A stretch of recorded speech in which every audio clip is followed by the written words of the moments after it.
What if I could tell you you can generate enough leads for free that will help you close an upwards of $85,000 in GCI? Well, one of her top performing clients, Sid, did exactly that. And in this video, he's going to cover the step by step formula that he's implemented to turn as little as 200 views on a set of 3 to 4 YouTube videos into $85,000 in GCI. This is one of those videos that you want to make a ton of notes for, because if you implement this correctly, you could be next. With that said, let's get started. So, I think we're really excited to have him here for this YouTube masterclass. I'm really excited to hear what he has for us. And yeah, I'll turn it over to you. Awesome. Thanks, DK. That was a awesome intro, man. Appreciate the words. Hey, everyone. My name is Sid. As DK mentioned, I'm a realtor out of Toronto. I've got a team here, Teams for Real Estate. We're based out of Etobicoke, but we serve all of Toronto and the GTA. I love doing these. Anytime Sammy DK asks me to, hop on here and talk, if both our schedules align, I love doing it because, these guys understand the power of collaboration, as I'm sure all of you do that are on this call. And, I love sharing stuff, and so do these guys. And this is the way to really grow in this market, especially in a market like this. So I'm super happy to be here. I'm hoping to, share a lot of valuable stuff, and I hope you guys get a ton of value from this today. My journey in YouTube has not been as long as a lot of other people that have been on YouTube. And I think that's part of why I like to talk about it, because a lot of people think that, to succeed on YouTube, especially as a realtor, you need, thousands of subscribers. And that's simply not true, right? I think what I learned very early on when I started, or when I made the commitment to start a YouTube channel, was that I learned very quickly that it's not the quantity of the people or your subscribers. What mattered was your content, right? I would have maybe 30 or 40 viewers, but these are 30 or 40 engaged viewers that I had on my videos. And I was able to do deals as early as my second video, which blew my mind. And I'll talk to you guys about the strategies I learned along the way. Most of what I'm going to share today is, to be honest, I didn't invent any of this stuff. Most of this I was also, I learned from other successful people on YouTube. And I just sort of took the best parts of it that worked for me. And I figured, okay, let's talk about that and see if I can share those strategies with you guys. So nothing here is, I didn't invent any of this stuff. This is all passed down as strategies that I've taken from the best in the business. So, before I get into, I've got a little bit of a presentation set for you guys, but before I even get started, I just want to see with a quick, maybe in the chat or a raise of hand, how many of you guys have a YouTube channel right now?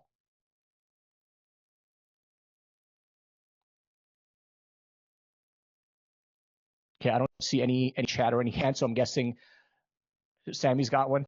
Yeah, Sammy actually, I had to push Sammy to start a YouTube channel, and I'm glad now he's doing well. Sangeeta's got one. Mina doesn't have one. Okay, so I think what you guys are about to find out in this webinar is whether you have a channel or whether you don't have a channel, you guys will really understand the power behind YouTube as a platform, right? Andrea, plan is to have one. Awesome. That's perfect. And I think most of you guys that are here today are probably here because you want to start a YouTube channel, or if you have one, you want to capitalize ways to, or maximize your channel to make sure you actually get some deals out of it. That's really the end game for me, at least. I'm not on YouTube to become an influencer or go viral. I'm on YouTube because I want to do deals. That's it. And I've been able to do it, which is why I continue to do it.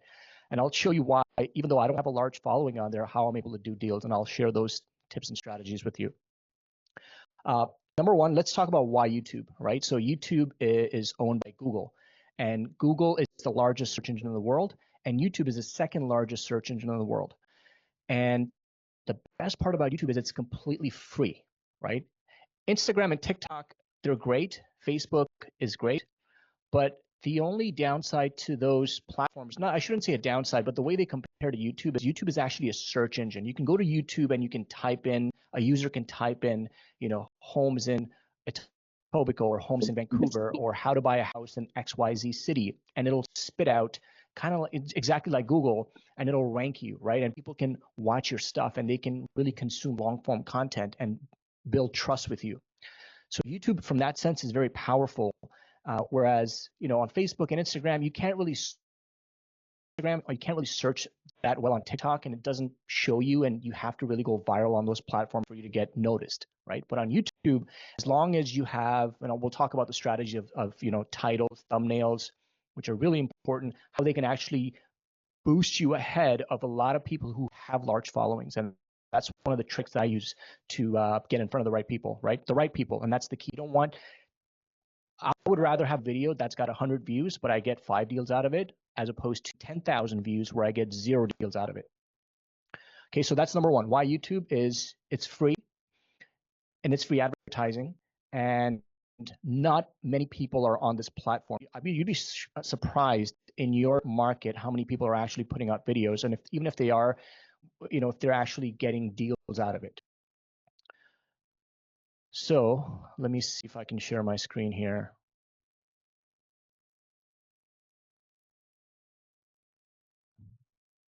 DK or someone, can you let me know if you guys can see my screen? Sweet. Hey, Okay. I said Awesome. I can hear it. I just want to point out one thing. Hey guys, I'm in the background in an Uber. For those that you don't know, flight, plane delays, etc. I'll fill you in later. However, what I wanted to say, maybe we should have just laid this out initially, which is Sid, why don't we get you to go through your presentations and people can make notes on questions, and then we can open it up for Q&A after. Yes, 100%, guys. There's some time at the end for Q&A, so we'll definitely go over that and take notes.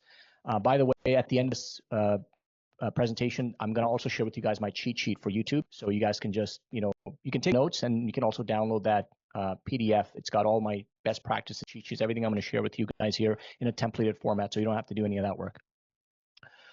Cool. So this is what you guys are going to learn today, right? We're going to talk about the video structure and format, the structures and formats that actually work, the frameworks that for engaging content. We'll cover thumbnails and titles, which in my opinion is the most important when it comes to YouTube videos. We'll talk about content strategies, at least the ones that I use, the 3 pillars of real estate YouTube content.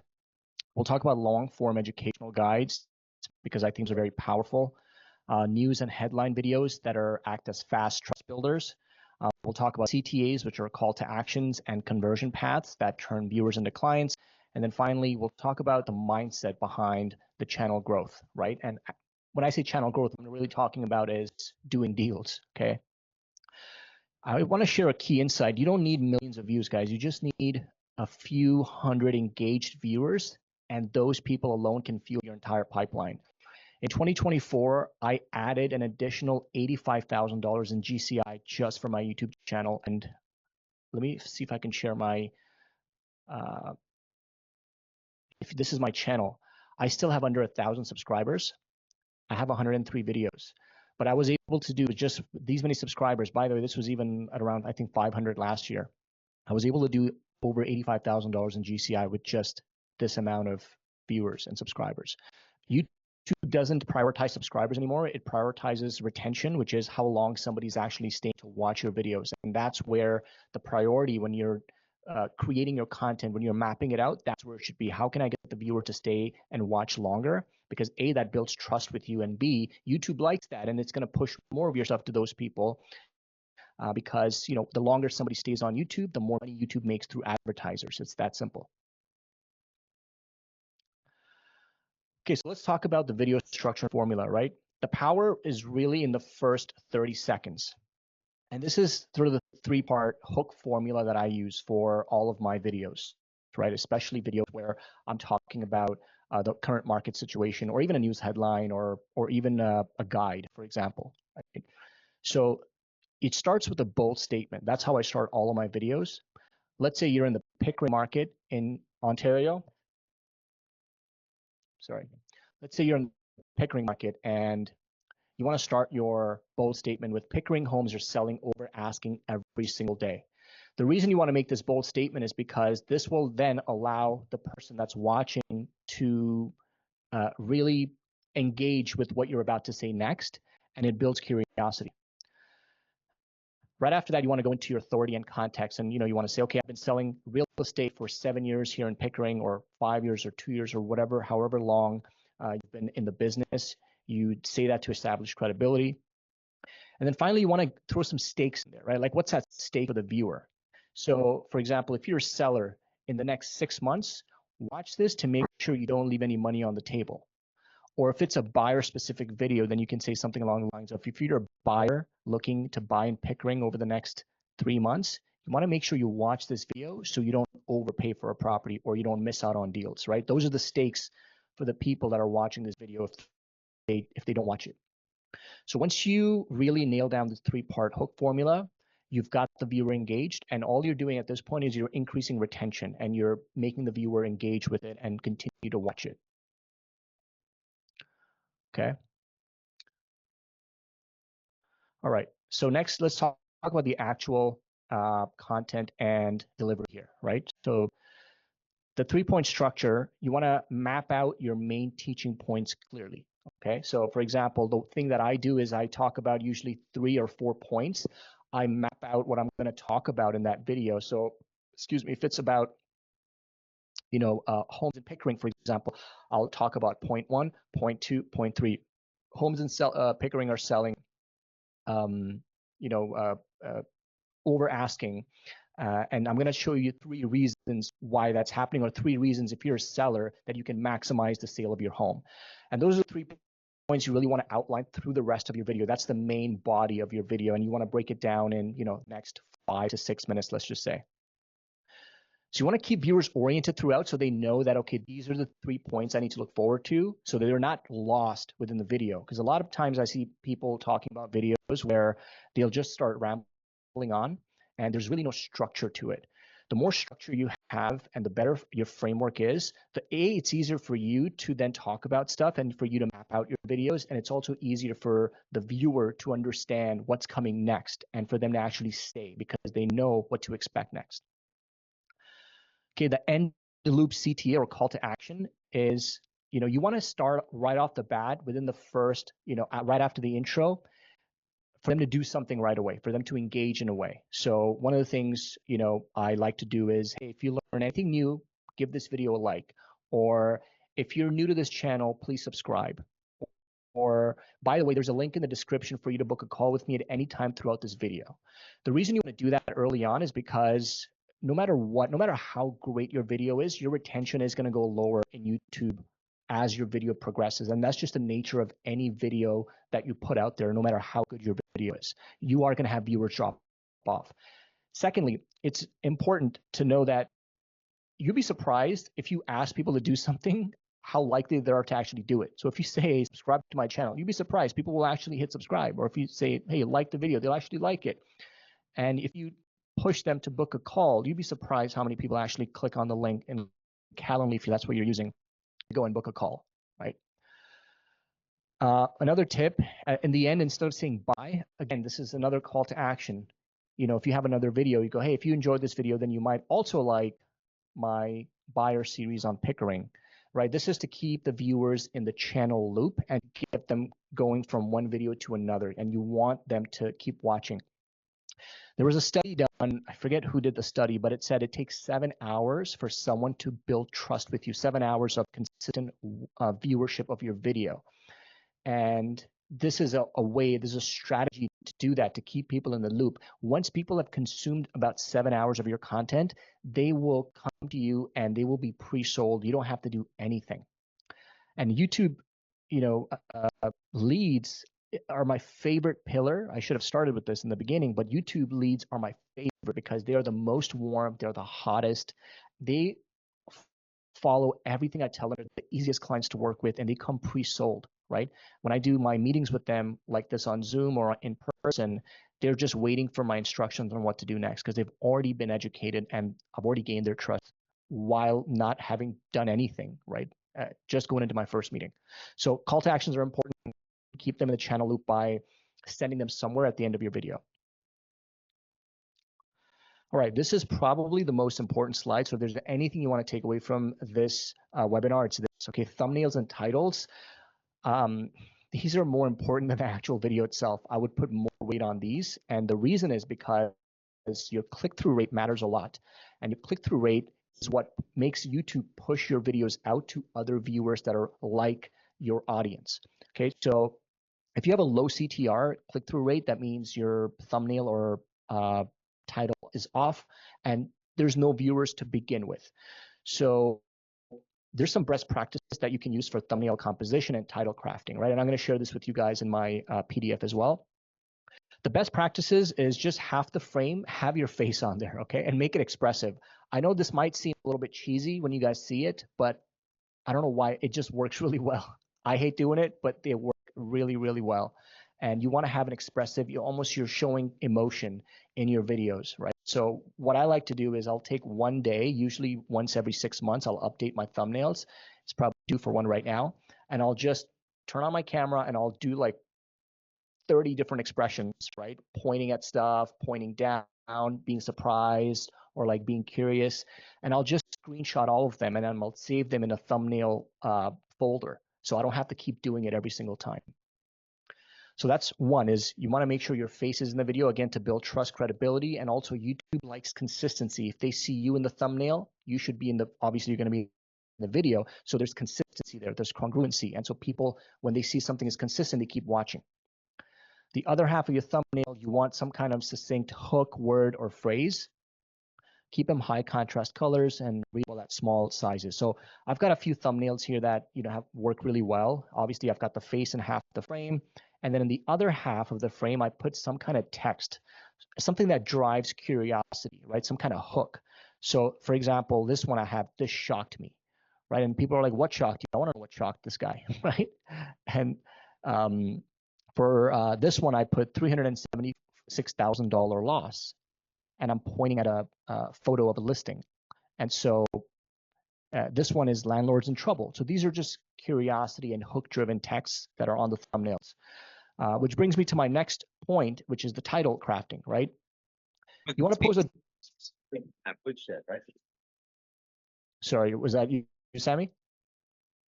Sorry, that was me. My phone's in my pocket and it keeps doing funny things. Sorry about that. No, all good, all good. Yeah, so Andrew, you said clickbait, 100%. It's all clickbait, right? So YouTube, as much as it's kind of cheesy and it sucks, clickbait works really well. However, the clickbait should have some authenticity to it. The title and the thumbnail is clickbait, but when they go in the video, it's still clickbait and you're not delivering what you're promising, people are going to leave. So make sure you're actually delivering on that promise of what you're going to talk about, but it needs to be a little bit of a clickbaity title and thumbnail. So for title, you want to pose either a direct question or you want to promise a specific outcome or use a market plus benefit formula, right? So for example, how to buy your first home in Toronto 2025 step by step.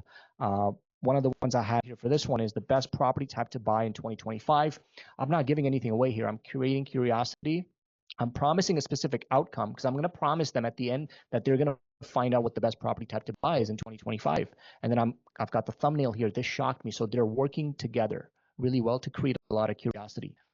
Same with this one, the truth about Toronto real estate prices. It creates curiosity. I'm not giving anything away. I'm not saying Toronto prices have crashed by $1 million. They have to click in it to find out what I'm talking about. And in the video, I deliver that promise, right? I talk about the truth of the Toronto real estate prices. Same thing here. Toronto rental market shows signs of cooling off. And I put landlords in trouble, question mark. The reason I have this question mark is because I want people to find out, are they in trouble? Are they not in trouble, right? This can be for renters, potential first-time buyers, or even sellers who are watching this, right? I get seller leads from this video because a lot of sellers that are investors are wondering, am I in trouble? So design a thumbnail template with your portrait bold text area, and for each video, brainstorm at least 3 title options and A/B test performance. So, I typically use Canva for crafting my thumbnails, and I just make one thumbnail and I just copy that and I just make iterations of it for my other videos. So I just have to do it once. And Canva is really good at making thumbnails. They have a lot of pre-templated stuff. So all you have to do is just find a template that you like that fits within this framework, and then just add your own, title and your own photo to it. Very simple. All right, so let's talk about content strategies, right, or categories like the the actual pillars or the actual content. Like, what do you talk about in these videos? I think that's where the biggest, hurdle is for most people. They don't know what to talk about. So I've really narrowed it down to 3 content pillars that I like to use myself that work really well for me. Okay. So each of your videos should fit into one of these 3 buckets, or at least it fits for me in my 3 buckets. One is a quick market updates. Okay, market updates work really well. They're quick takes on the current inventory, interest rate, local trends, and these are very timely and data driven. So you don't have to think about a lot of what you have to do, right? So what I like to do in a lot of my videos is once the market stats come out from Treb or wherever you're watching this, if you have a local board that sends out your market stats, just use that. And all I do is I just do a Loom video of me, and I'm just talking about the market stats in the background. And the same thing, I talk about 3 points or 4 points that I'm going to talk about in that video. And I just use the market stats or the market data as a guide to walk them through it. I didn't really have to do any work there, right? So it's very simple and easy to get out. Educational guides, these are long form videos. These are the ones where you're going to probably have the lowest viewers, but the most engaged audiences and the hottest leads. So these are deep dives, 30 to 45 minutes long. You're walking through an entire process. These are proven to drive referrals and close deals, especially for my YouTube channel. That's what I found. I do a lot of how to sell your home on assignment. I do, let me see what else I got here. This one actually has worked quite well, the assignment one. How to buy your first home, step by step, right? This is an hour and 14 minutes long. This is actually a webinar I did, and I just put it on my YouTube channel. I had 88 views, so not a lot, but I got 3 deals out of this video alone because I also sent this out to my database, and I sent it out to friends and family, and then people watched it, and then people, send referrals from these videos. These are longer videos, so they're going to have a little bit of a lower viewership. And there's another one that I have. Let me see if I can find that one. How to sell your condo or home on assignment 2025, right? So this one is 30 minutes long, and I probably got, I would say, over 10 deals from this, just from people watching. These are engaged viewers who want to know how to sell their home on assignment. And these are very powerful because they're long form, they are value driven, and you're doing a deep dive in these videos. Last one, it's probably one of my favorites because it's the easiest one to do, is news and headline breakdowns. It's super simple. All you're going to do is, you're just talking about news articles here, right? So if you go to Google, and let's just say you're in the Pickering area, you go Pickering real estate news or real estate, and then you click on news. You've got all the headlines there for you. The best thing about headlines, guys, news headlines, is news organizations hire top-notch copywriters. So they've already done all the grunt work for you. You don't have to think about what should my title be? What should I title my video? Because they've already done the work for you. So all I do is I just copy this title that they've already done for in the Durham region.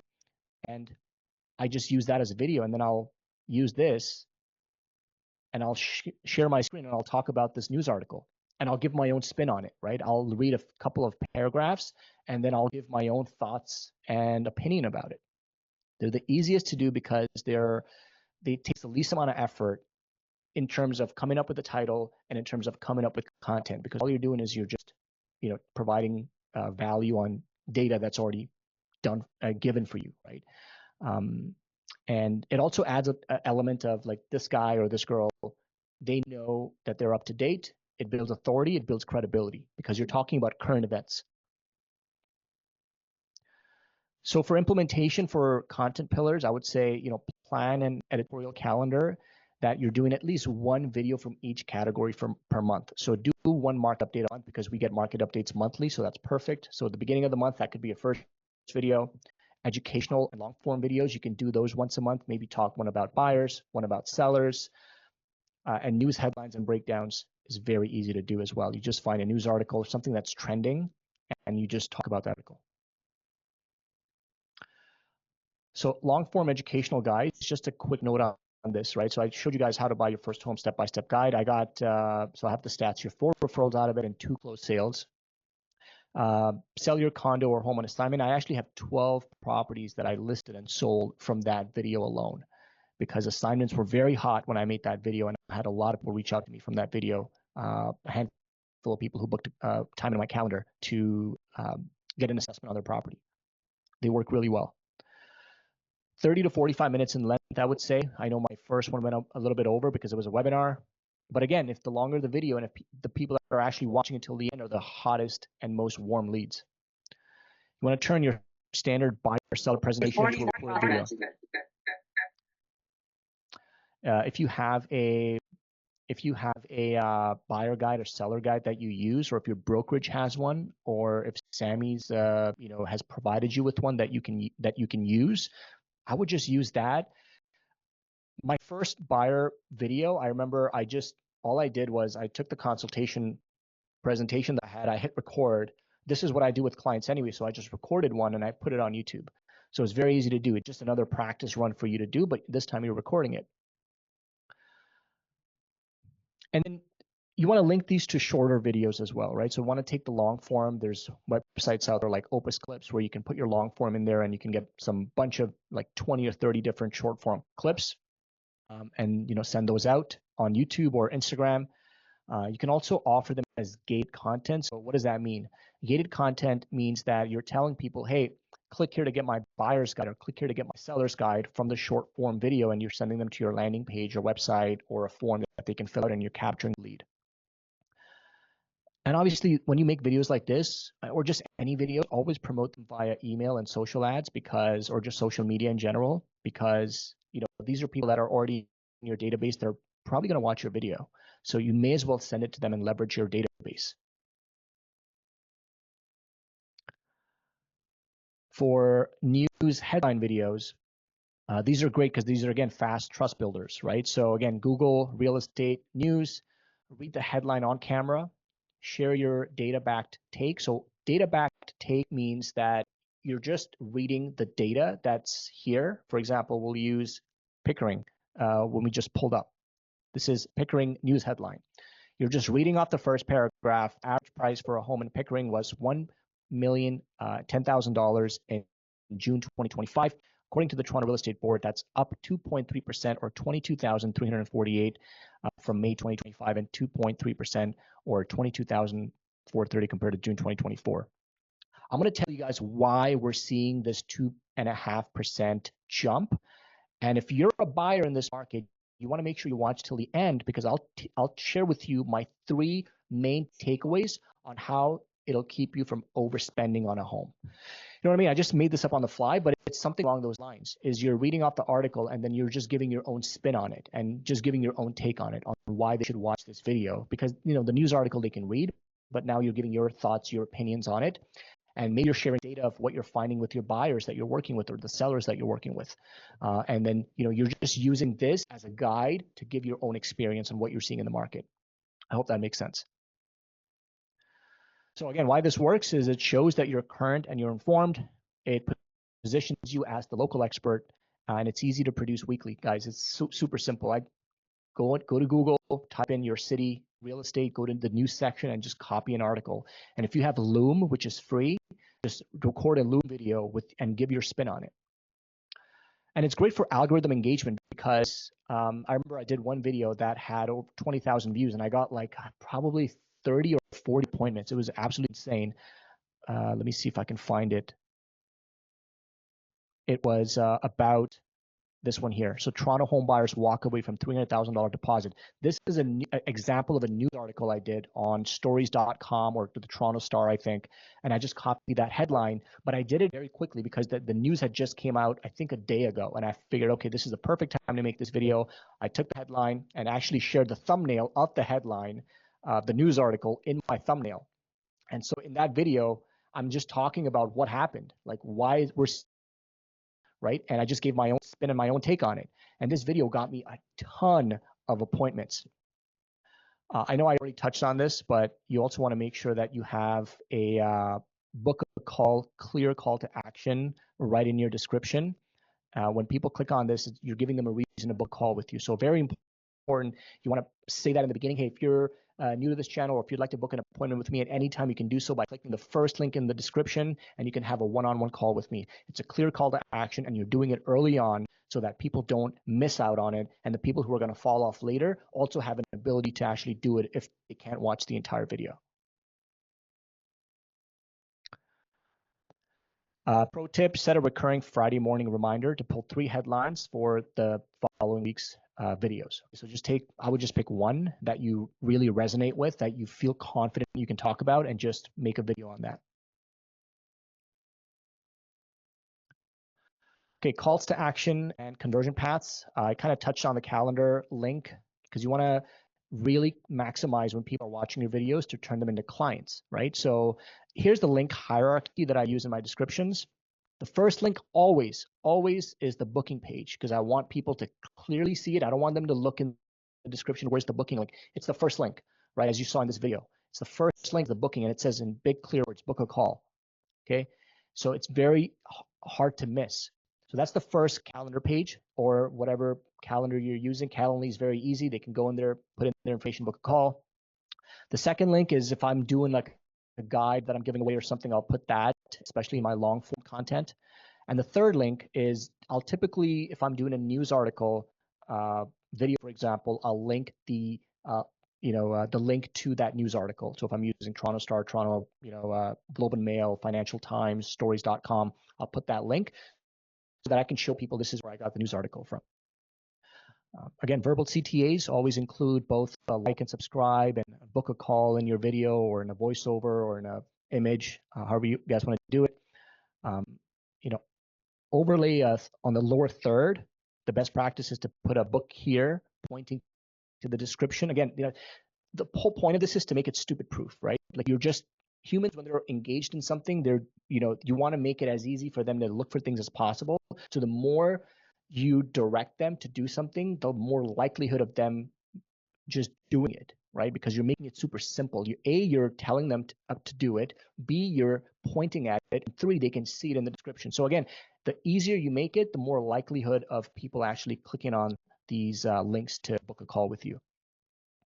And again, the timing is very important. You want to just, within the first minute, you want to give your first call to action. Hey guys, if you're new to this channel, make sure you subscribe. I talk about all things Pickering real estate. Or if you guys want to book a call at any time with me one-on-one to see whether or not this is the right time to buy or sell, there's a link in the description where you can book a one-on-one, no obligation strategy call with me. So I do that within the first minute right after my intro. So every video should have a clear next step for the viewer. You want to make it easy for them to become a lead, right? So again, at the end of the video, instead of saying, all right, guys, thanks for watching, goodbye, you just want to say, guys, if you found this video helpful, I think you're also going to love this video where I talk about XYZ, right? And you're just telling them what to do next. All right, this is also a very important slide, quality over quantity, right? You don't need tens of thousands of subscribers. YouTube, I don't know when they started doing this, but they don't prioritize subscribership anymore. It used to be a time where if you had 1 million subscribers, they would push your content out more. They don't do that anymore. Now they care about engagement. How engaged is somebody to your content, right? Are they staying a little bit longer than some of the other competitors in your video? And that's what they're going to push to more people. So, it's funny. When I first started YouTube, this was, I would say, I think maybe 2.5 years ago, I had maybe 50 subscribers in my first year. But out of the 50 subscribers, I was actually able to do like 3 or 4 deals in my first year. And I was shocked because I thought, okay, I need a lot of people. And, I was so fixated on growing my channel and subscribers that I lost sight of what was actually happening. The people that were watching my videos were actually engaged viewers. And not every viewer is going to subscribe, and that's okay. I don't care about going viral or becoming a top influencer. I just want to do deals. That's my number one priority. And so for me, I care more about engaged viewers that fill my pipeline. Key principles, consistency, very important. You want to post a cadence that you can sustain. So 1 to 2 videos per week. If you're just starting out, just do 1 a month. Don't make it overly complicated. Just put stuff out. Looping, always guide viewers deeper into your channel or your booking funnel. Okay, so you want to direct them somewhere. Track and monitor which videos drive the most calls booked. This is again for metrics purposes, from ROI perspective, so you know what videos are working well for you so you can do more of those. Double down, create more content and formats that convert. If you're finding that your shorts are doing really well, because YouTube is still pushing their shorts, do more of those. Post more shorts. Or if you're seeing that your news articles are doing better, just post more of those. So track bookings and GCI throughout the year for each of your videos. So here's the easy 5-step launch plan, right? Step 1, just do a audit and plan. Map out 8 to 10 videos across the 3 content pillars that I talked about over the next 60 days, okay, the next 2 months. Create templates. So build intros and outro scripts. I'm going to share that with you guys next. Description templates and thumbnail layouts, so you guys have those ready. Record a deep dive guide. If you have a listing presentation, I think Sammy shared something in the chat. I'm guessing that's the guides. Take one of those guides, guys, and just literally just walk people through that guide. Just read off of it and give a little bit of your spin on it and record it on Loom. That can be your first video, right? Make it a decent amount of time because it's a deep dive. Talk to this on camera like you're talking to a client, like you're doing a listing presentation or a buyer presentation for your client. And that's your video right there. You do that anyway, so you might as well just record it. Produce hook-heavy shorts. So film 3 to 5 short clips using the powerful statement formula that I shared with you guys earlier. Again, shorts do really well, and shorts drive people to your channel and to your longer videos. And then promote and measure. So share to your email list and social. If you guys have an email list, put out your video to them, right? Even if you have 20, 30 people, send it out and say, hey guys, new video on this. Please like, click, subscribe. I have a WhatsApp broadcast channel on my phone, and I have like 50 or 60 people, and I just like people that I actually care about, and I send it to them every time. I go, guys, go like this video, go watch till the end so I get viewership. And it works really well because these are people that want to help you out. And most importantly, guys, don't get too fixated on, is anybody going to watch my video? I think people's biggest hesitation when it comes to YouTube is, I'm too afraid to put myself on camera. I learned this early on. You're not as important as you think, right? People think that, if they put themselves out there on camera or on video, that, it's somehow going to, come off a certain way, or, I don't like to put myself on video. That's your ego talking, right? That's your ego, your narcissism talking, because you're not that important. People don't care that much about you, as harsh as that sounds. Nobody cares about me. I put my videos out all the time, and I don't care if there's negative comments or if there's this or that, because the truth is nobody cares. People are going to move on. They're going to move on with their lives. But best case scenario, you're going to get a client out of it, and you're going to do a deal. So that's what matters more to me than what people actually think. And number 2 is gear. If you guys are wondering what kind of gear to buy, do I need a fancy camera? Do I need a fancy microphone? You don't need any of this. My first 10 videos I filmed on my smartphone, my iPhone. I think at that time it was like iPhone 13 or whatever it was. And I just had one plan. My plan was to be consistent. I didn't care about the video quality. All these videos, they're all filmed through my iPhone. And I just wanted to be consistent. And only after I made 10 videos did I actually go out and invest, because I knew I was committed to it. And so make that commitment to yourself. Start with your smartphone camera. They're very high quality now. Just invest in a $20 microphone lapel from Amazon that's wired, hooked up to your smartphone, because your audio quality should be very good.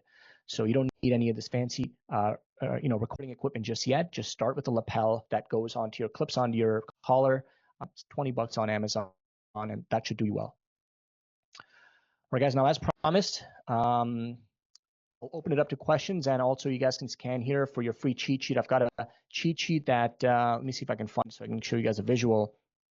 It's got everything you need to get started. All of the templates, all of the guides that you guys can actually find. Let me see if I can share this screen here instead. Okay, so this is the cheat sheet formula. It tells you the hook formula, gives you examples, gives you a content calendar template, thumbnail checklist, video description template, content pillar breakdowns on how to actually frame it, conversion optimization checklist, tracking metrics. So you guys can get a copy of this for free. Just go to that QR code, click on it through your phone, and then you'll get access to it right away. And I'll take any questions if you guys have any.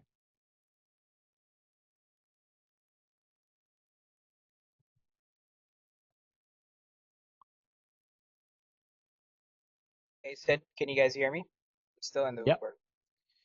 Uber. Hey, so what if I'm like super nervous for my first video? I think you covered on it a bit, but I understand like what other people think doesn't really matter. And obviously, we know that there's keyboard warriors just everywhere. Most likely, it's just like a 14-year-old teenager, like somewhere. So I get that, but like, did you experience any sort of nerves when you were first going on there? And uh, I don't know whether or not you did, but if you did, like, how did you kind of overcome that? I did for sure, man. I think my first, I still have nerves to this day, if I'm being completely honest, right? Like whenever I talk about like a headline and I give my opinion on it, I just, there's always just human nature to hesitate and be like, oh, should I put it out there? But I think I've done it now enough where I just don't care, right? I just put it out there. My first few videos, I did feel some nerves thinking, oh my God, this is my first video on YouTube. Like, what if my family sees this? Or what if, I get a bunch of negative comments on this? And guys, honestly, I don't think you're going to get any negative comments, right? Unless you're talking about something extremely controversial, right? Yeah, you're not going to attract those kinds of people. Just lead with value, and talk about things that you would talk to about your clients about, right? And even if you get negative comments, like I have negative comments I get on some of my videos, and I don't even like, I'll respond to it. Like I'm that type of person. I'll respond to it in a very positive way, and I'll just say, hey, thanks for your comment, and I'll move past, right? But I think it's about getting over that first hurdle. It's kind of like doing your first deal, right? When you're doing your first deal, you're nervous. You're like, oh my God, what if I screw this up? You know what I mean? Like I'm helping somebody buy a property. This is their biggest decision of their lives. And you'll find out pretty soon after you do one, you'll get over it. But I think that's where, in my opinion, the opportunity is, because I use that as a strength. Because most people, to your point, Sammy, are too afraid to put it out there, right? And that just opens up this entire market and this entire market share for you to take ownership of, right? And say, you know what, if nobody's going to do it, I'll do it.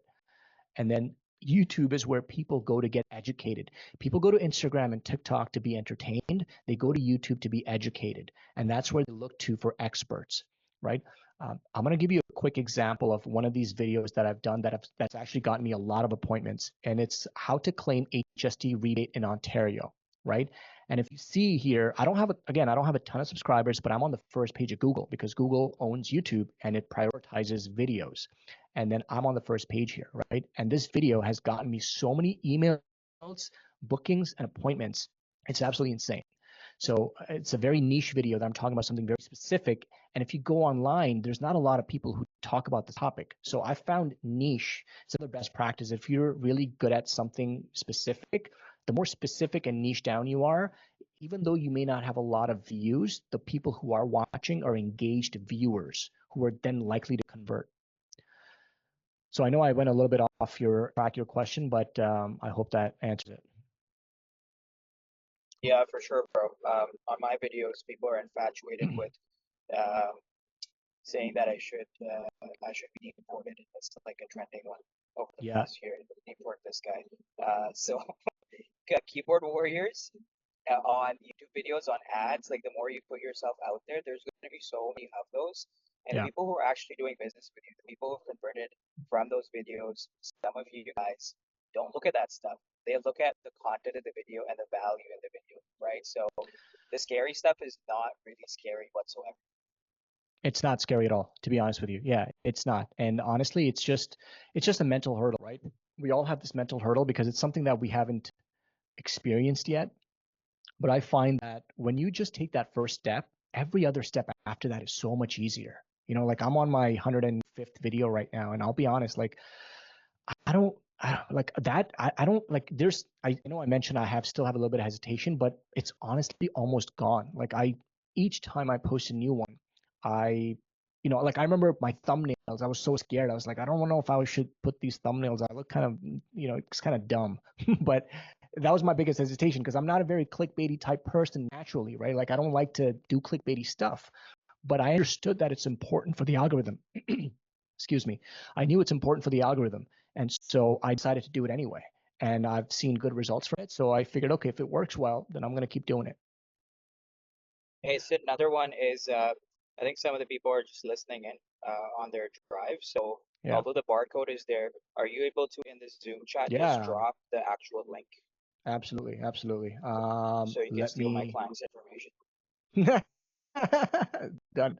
Hold on. Let me just see where, give me a sec here. By the way, guys, like look at this entire thing. You know, Sid came on. He has a call to action at the end. Like, what if you were to just like go to your lead Right. list right now? You have hundreds of buyers, if not thousands, and you say, hey, you know, on Zoom, I'm doing a quick webinar where I'm going to show you the 10 steps you need to take to be able to get to a property this summer. And at the Yeah. end is like a CTA, right? Where it's like a book a call, whatever it is. So like it's very simple. You just got to go out there and actually just take that first step, face plant, right? Yeah. Fail the first time. Because what if I was to tell you you're 8 videos away or 8 failures Yeah. away from cracking $1 million in GCI? How quickly would you want to fail? 100%. Guys, I just shared the link with you. So if you go to that link, you guys can get an email copy straight away to your inbox. And the cheat sheet's there for you guys to use. Yeah, Sammy, great point. So I actually forgot to mention this, but you know, like everything I do in my videos, I also do in my webinars, right? So I told you guys in the beginning, hey, if you guys watch till the end, I'm going to share my cheat sheet, and you know that's what I did at the end. So you know, it's again a way to keep people hooked. But I do the same thing in my listing presentations and my buyer consultations, right? Because it's all psychology, really. At the end of the day, if you think about it, you're just telling people to look forward to something. So in my buyer presentations, I'll say, hey, at the end, I'm going to share with you my number one tip that I share with all my buyers on how to actually maximize a purchase in this market. And now I've got them looped in and they're listening. And I do the same thing with sellers. I'm like, at the end, I'm going to share one tip that I've noticed in your house that's going to absolutely maximize the value of your home when I get to that part, right? And so now they're hooked, they're engaged, and they're listening. And it's something for them to look forward to. So very powerful. I use that with everything, right? So the more you learn these little tricks, the better you will be as a salesperson, and you can start utilizing it in your everyday lives, right? Whether you're doing a presentation, whether you're at a listing appointment, whether you're in a buyer consult, whether you're doing a showing. There's so many different ways you can utilize this. Hey, Sid, I have a question. Yeah. Thank you so much for the presentation. It's super digestible. You mentioned at one point that you create 3 iterations for each video with the thumbnail image to A/B test. What's your approach to A/B testing? Is it a feature that YouTube offers so that you can add those 3 thumbnails and they're just going to automatically do that A/B test and you get to see the metrics, or is there something else you're doing?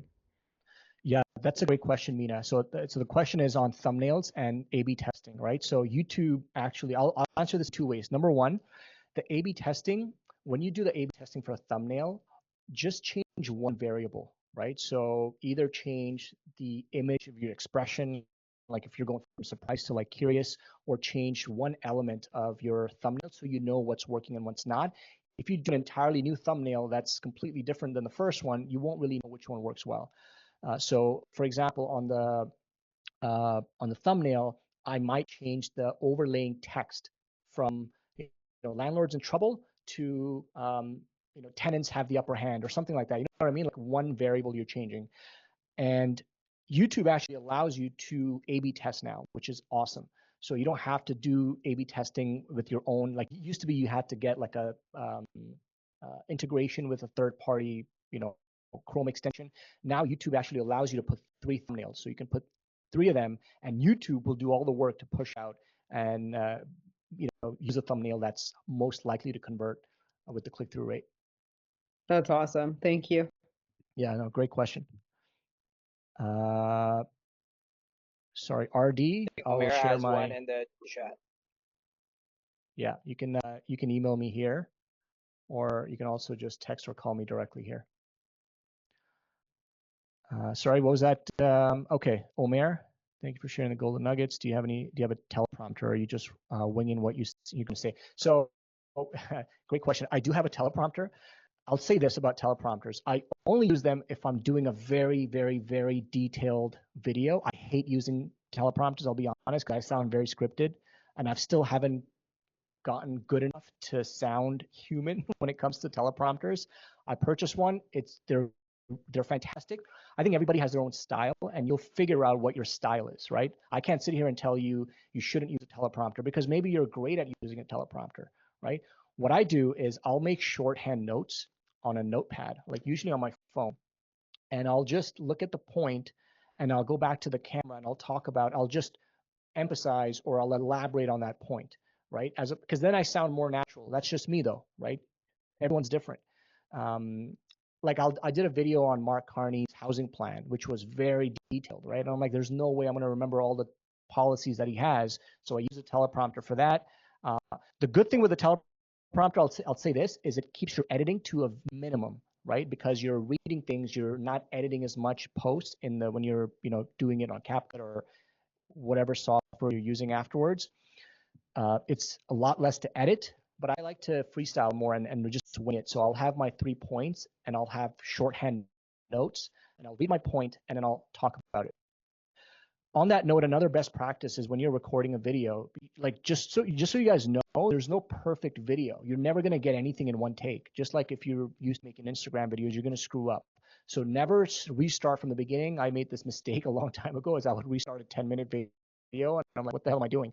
So I would just edit out the cut. So for example, if I screw up my intro, hey guys, this is Sid Sir. I'm a local real estate agent here in the city of Toronto. Or if I screw it up, I'll just restart it and I'll go, hey guys, my name is Sid Sir from Team Sir Real Estate. I help buyers with buying, selling, leasing, investing, and all these things in Toronto. And I'll move forward. If I screw something up, I'll just repeat it again. And when I'm editing, I'll cut out that portion that is not usable. So that's the best practice there.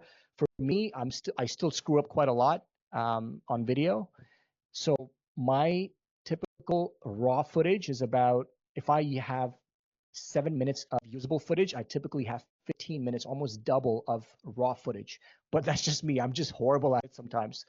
But some people are very natural, right? Some people can kind of get it all down to like, maybe even one take. For me, I just keep going and I edit it afterwards. Thank you, Sammy, DK, for having me, man. This was awesome. Thank you, Sid.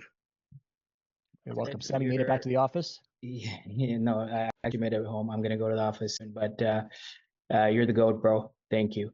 Like literally, I got to get a t-shirt anytime with like a goat or something and get it sent over to you because this is huge. So I appreciate you, bro, as always. And yeah, guys, let's take action, including myself. I'll hold myself accountable. Sid, I've already started. I'm going to do one a week. So if anyone wants to join me on that challenge, let's do it together. Let's go. Awesome. Okay, guys, have a great rest of your day. Thanks so much for joining. Thanks. Thanks, Sid. Thanks, everyone. Bye. Yeah.